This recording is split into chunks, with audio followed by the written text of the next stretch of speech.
और अब बात करते हैं ईरान के बारूदी मकर जाल की। चाहे हमास हो या फिर हिजबुल्लाह और हुती, तमाम आतंकियों के पीछे जो ताकत खड़ी है वो है ईरान।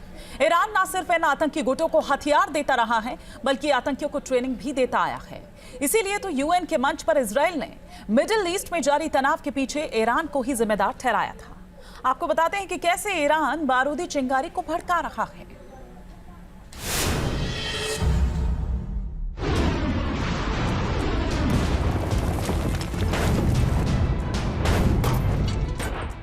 ईरान का बारूदी मकड़जाल इजराइल कर देगा बेहाल। मिडिल ईस्ट में ईरान का घातक घेरा, हिजबुल्लाह हुती को बनाया मोहरा।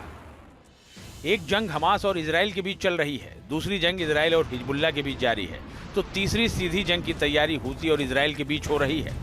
तीनों ही मोर्चों पर इजराइल ताबड़तोड़ प्रहार कर रहा है, चुन चुन कर अपने दुश्मनों को ठिकाने लगा रहा है। लेकिन मिडिल ईस्ट में इजराइल का एक ऐसा दुश्मन है जो सीधी जंग में भले ही नहीं उतरा है, लेकिन मिडिल ईस्ट में जो भी बारूदी चिंगारी भड़क रही है, उसके पीछे मिडिल ईस्ट की उसी ताकत का हाथ है।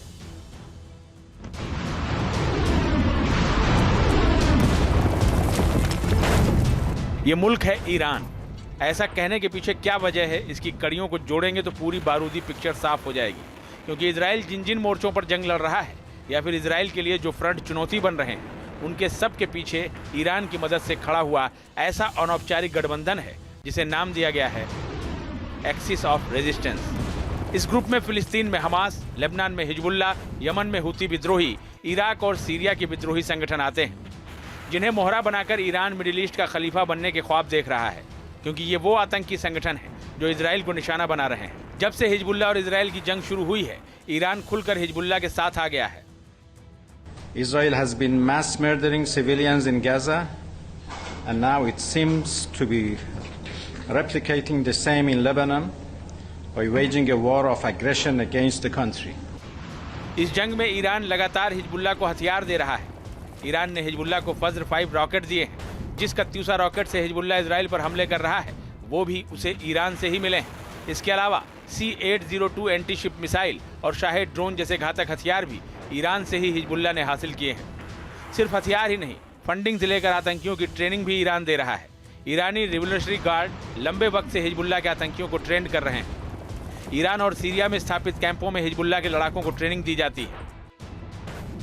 अमेरिका को ये डर भी सता रहा है कि अगर इजराइल ने लेबनान में घुसकर हिजबुल्लाह के ऊपर बहुत बड़ा जमीनी हमला किया, तो शायद दूसरे आसपास के जो दूसरे अरब देश हैं वहाँ भी इस युद्ध में कूद जाएं। लेकिन ऐसा शायद नहीं होगा, क्योंकि मिस्र ने कैंप डेविड एग्रीमेंट 1978 में इजराइल के साथ साइन कर लिया। इसी तरह से सऊदी अरेबिया जो है वो भी अब्राहम अकॉर्ड साइन करना चाहता है इजराइल के साथ। अमेरिका दावा करता है कि हिजबुल्लाह के साथ ही यमन में मौजूद हुती विद्रोहियों को भी ईरान से ही फंडिंग और हथियार सप्लाई किए जाते हैं। 2015 से ईरान ने हुती की नेवल पावर बढ़ाने में मदद की है, जिसके दम पर ही हुती विद्रोही लाल सागर में अमेरिका को निशाना बनाते रहे हैं। इसके अलावा हुती की ड्रोन सेना बनाने में भी ईरान ने तकनीक मुहैया करवाई है। इतना ही नहीं, ईरान के रिवोल्यूशनरी गार्ड्स हुती विद्रोहियों को ट्रेनिंग देते हैं। मीडिया रिपोर्ट्स के मुताबिक इस समय ईरान में हुती के 300 लड़ाके ट्रेनिंग ले रहे हैं। ईरान ने इसके साथ ही इराक और सीरिया में भी शिया मिलिशिया समूहों को पालने पोसने में मदद की है। 2003 में इराक पर अमेरिका के हमले के बाद ईरान ने वहां अपनी पहुंच बनानी शुरू की थी। ईरान से सालों की मेहनत से इराक में बदर ऑर्गेनाइजेशन, कताइब हिजबुल्लाह समेत कई चरमपंथी गुटों को खड़ा किया। जबकि सीरिया में ईरान समर्थित कई समूह हैं, ISIS भी इसमें शामिल है। ये समूह अमेरिका और इजराइल के दुश्मन हैं। इसके साथ ही मिडिल ईस्ट में महायुद्ध के अलार्म के बीच ईरान अपनी जंगी तैयारियों को भी धार देने में जुटा है। IRGC की फतेह यूनिट ने तेहरान में युद्धाभ्यास किया है ताकि इजराइल पर दबाव बनाया जा सके। लेकिन इजराइल ने भी ठान लिया है कि जब तक मिडिल ईस्ट में एक भी दुश्मन जिंदा है, उसकी बारूदी मिसाइलों का प्रहार रुकने वाला नहीं है। इसी मिशन के तहत वो न सिर्फ हिजबुल्लाह बल्कि इराक और सीरिया में भी आतंकियों को ठिकाने लगा रहा है। तो यूएन के मंच से भी इजराइल ने ईरान की इस खुराफात की तरफ दुनिया का ध्यान खींचा है। इजराइल ने सीधे सीधे कहा है कि मिडिल ईस्ट में जितने भी आतंकी संगठन हैं,